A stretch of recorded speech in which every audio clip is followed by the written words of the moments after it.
Thank you, Jane. Good to be with you. And good to talk about my mom. Brideen Crawford Milner was a unique individual.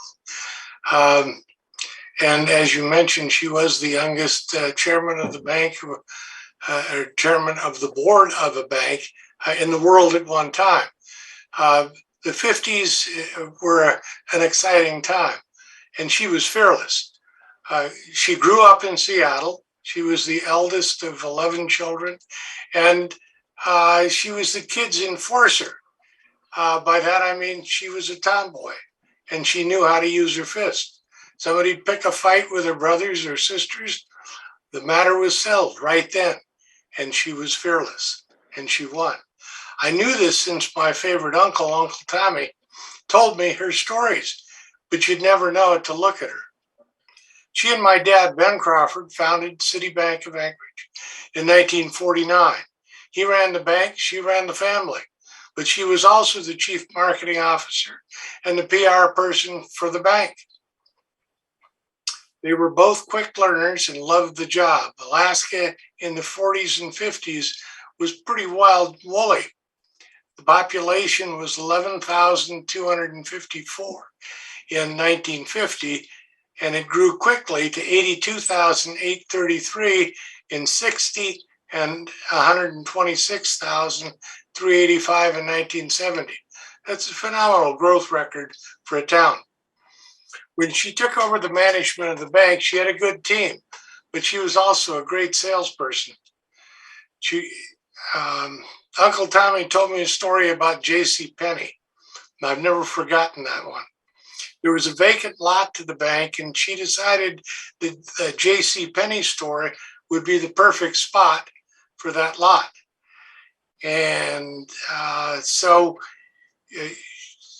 she had correspondent relationships with the bank, so she knew that she could finance it. So she got on a plane and went to New York City. And she met with J.C. Penney, not the company, the man. She told them how Anchorage was growing, how Fairbanks was growing, how they should fit in to Alaska, and she got them to open the store in Anchorage. That's how we got it, J.C. Penney. She had I think it was 5 stories at the time, which was a huge building in Anchorage. So having flown to New York City, and she got her personal meeting with the owner, J.C. Morgan, she outlined her plan to bring the department store to Anchorage, and they hit it off. And that's why Anchorage has a J.C. Penney today. She was fearless. She loved horses, and we had 3. She loved to ride them and built a stable out on Point Warrenzoff. I knew the trail well since she was really busy, and that meant I got to ride. Her mare was Ginger, and she was a great horse, but I used to ride her with bareback and just the halter, but she had a bad choppy trot, and she'd leave me out in the field about 3 or 4 miles in the dirt. Mom and Dad would ride their horses in the parade on the 4th of July, and there were always lots of horses in that parade. Later in my business career as a banker, I met John Kelsey, who many of you likely know. He was chairman of the Alaska Permanent Fund.